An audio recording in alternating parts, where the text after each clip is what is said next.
doing? City audits. Oh. Okay, can you hear me? Yep.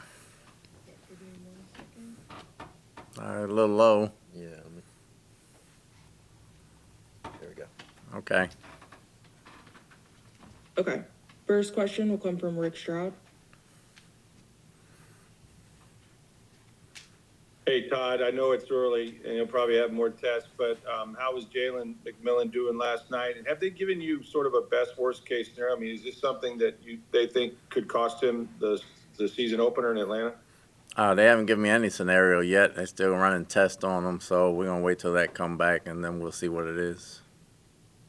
And do you know if you're getting any of these guys that were out last night, that didn't play back this week, you think? I would like to hope so, especially in the defensive backfield, but we'll see. Okay, and then finally, speaking of that, Jamel Dean had a series of plays there where I think he gave up a pass and then maybe a PI and then the touchdown. I don't know how much of that was really on him. Overall, though, how has he played this preseason? I think he had a very good preseason, a very good camp. Obviously, the touchdown he gave up because his eyes wandered somewhere else, and then we busted a play before that. But he's been playing well. He's been very aggressive. He's worked on the little things that we talked about working on, and we're pleased with where he's at. Thanks, Coach. Yeah. Scott Reynolds. Hi, Todd. How was the play of your edge rushers last night when it comes to containing the quarterback? It looked like there were a couple of instances where maybe the quarterback got out. And then how happy are you with the play of the reserves, Watts, Ramirez, and Peoples, or do you need to see more plays from them next week? I was happy with the play of Braswell from the outside last night. I think the quarterback, Skyler especially, he's a very good athlete. Sometimes we got out-athleted, and then other times we could have been doing a better job with contain. But the other three, they got to grow mentally. They got to grow mentally, and they got to put it together. When they do it mentally, they don't do it physically. When they do it physically, they don't do it mentally. So you got to put the whole package together. So I'll be eager to see what they do next week. And Larry Foote, how did he do calling the plays last night? And who called the plays in the first week? Was that you or George Edwards against the Titans?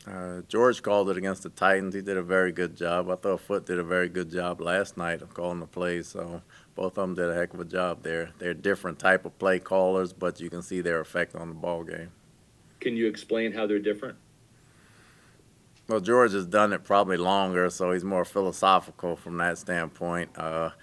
Larry hasn't done it as long, but he's been with me for a long time, so he kind of knows how I would like it inside out, and he has a real good feel for when things are going to happen, especially predetermined by what we do. Thanks, Coach. Yeah. We'll go to Evan Winter. If any media have questions, please raise your hand. Hey, Coach, kind of piggybacking off that, I thought it was kind of cool how you said Larry would do it how you would want to do it.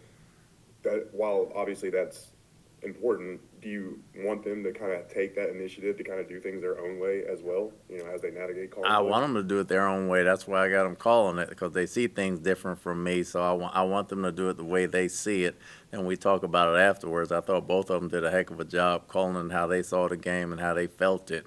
It can never be like me. When I say he does it like me, he's just been with me. George's been here 2 years, and I've been with him in the past, but I've had Larry more recently. Larry's been here all 7 years, so that gives a different perspective on it. But both of them have their own brain. They call it their own way, and it's all everything we've all put in together. So it's just a matter of how they line it up. And I think both of them have very unique abilities and should be coordinators in this league. Nice. And then jumping over to the backup linebackers, obviously all three made plays last night, Greer, Bullock, and then Nick Jackson again. You said, last week the vets are probably going to be here ultimately when it comes to the 53 and whatnot, but do their performances allow you to go a little bit easier with Anthony Walker in terms of bringing him back, or is that something that you just want to get him back in the fold as quickly as possible? Well, we want him healthy as quickly as possible because we believe he can help us, but the young guys are getting great opportunity right now to come along. So, just defense isn't the only thing. They got to play well on special teams as well. You got to be multiple to make this team on the back end. So watching the special teams tape is going to be important. And then real quick, Ciro Opeta did not play last night. Was that more of a just getting him ramped up, acclimated again, or just kind of what was the cause of that? Just kind of the cause, just getting him locked in on everything that we're doing and giving him another week. Thank you. Evan Klosky. Todd, considering the injury now to J.J. Roberts, I'm just wondering what your thoughts are on Merriweather, Rashad Wisdom, and Shiloh Sanders and how they played last night. I know they played a lot. I'm not finished going through the tape all the way yet, but Merriweather's probably got the most experience because he was here last year and he played the last half of the season. He knows both positions. Wisdom being on the practice squad last year, I actually played nickel in the second half because we were down all the corners, and he did a heck of a job playing nickel, strong safety, and free safety from a knowledgeable standpoint. And Shiloh's very aggressive, very young, very hungry. He can make plays in the box, and we know he can run down and give us 100% on special teams. So this last week is going to be very important for those guys to show up. Thank you. Scott Reynolds. Todd, after the loss of the Commanders last year, you talked about wanting to see more of a killer instinct on your defense with 6 interceptions in these 2 preseason games, including Greer's one that helped you win that game in the fourth quarter. Do you see that killer instinct evolving and taking hold this summer? I see us closing out games in preseason, and a lot of different people are playing, so that's good to see. You want your main team, when you get to 53, to have that same killer instinct. It's hard to do right now because they haven't played the end of halves and end of games. So, but the younger guys have picked that up, and they're finishing out games and closing them out. And even if they make a mistake, they're making it full speed. So that's a start. How did you think the play of Javian Farr did last night in his first action with the Buccaneers? He's aggressive. He's been aggressive since he's come in. You know, the first time we put him out there, we didn't really teach him much, and he had a heck of a practice Thursday against the Steelers. He's very aggressive. He's very tough, and he makes his presence known, and it means a lot to him, and you want those kind of guys around.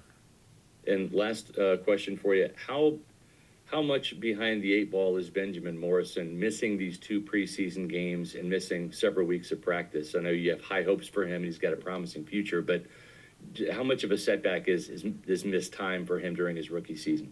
I don't think it's a huge setback. He watches film all the time. He comes in early, he puts the tape on, he wants to learn. It's just physically going through the reps. Mentally, he goes through them. He's not one of them guys to sit around and just stay in the training room and be hurt. He's trying to get better at all the little things, so when he comes back, he's ready to go. And, you know, we think he'll be ready to go when he comes back, and we won't have any problem putting him in when we need to put him in at. Rick Stroud. Hey, Todd, we still haven't seen Baker play yet, and that was your decision, of course, after the practices. But do you think it's important him to get in, or is it just too much risk for the little reward that he can really get out of that?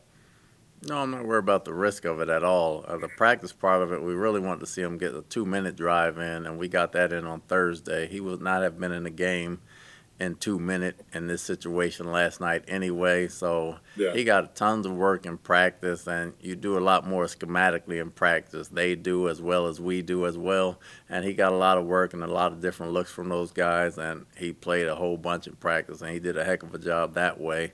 So barring him having the 2 minute that he wouldn't have been in the ball game, there was no need of playing him there.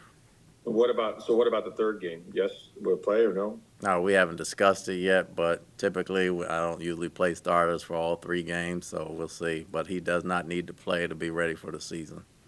And then finally, just on Teddy, you wanted to watch the film. What did it show you, and just what potential role could he have for you guys? I mean, just being here 2 weeks, I thought he did a hell of a job. He made 2 great throws down there for those touchdown throws. He moved in the pocket well. He got out of trouble. He kept us out of trouble. He kept the ball safe. He got 1 batted down. But being here 2 weeks said a lot about him and how he operates and what he does. So he had a good command of the offense. Going forward, we'll see. You know, Kyle and him will play next week, and Bays will play next week, and we'll go from there. Thanks, Coach. We have time for a few more. We'll go to Evan Klosky.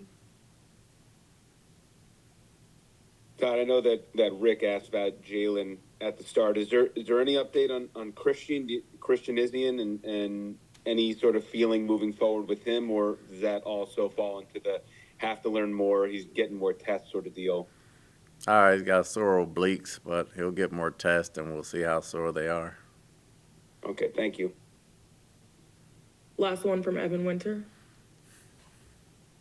Going back to Chris Braswell, knowing how hard he's worked this offseason and, how well he won that rep on the sack, just what is that? Could that be a springboard for these last couple of weeks? Just kind of, where does that put him in terms of just taking that next step in confidence level? Well, he's been taking the next step since he's gotten back to camp. His game does not evolve around sacks. You got to be a good overall football player. He's playing faster and he's playing smarter, so a lot of little things he does goes unnoticed, and we have no problem playing him, putting in the rotation, and he's become a heck of a special teams player. He's playing a lot more physicality because he's playing a lot faster and understanding what he's doing, and that's what we like about him. All right, that's all we have. Thanks, Coach. Thanks.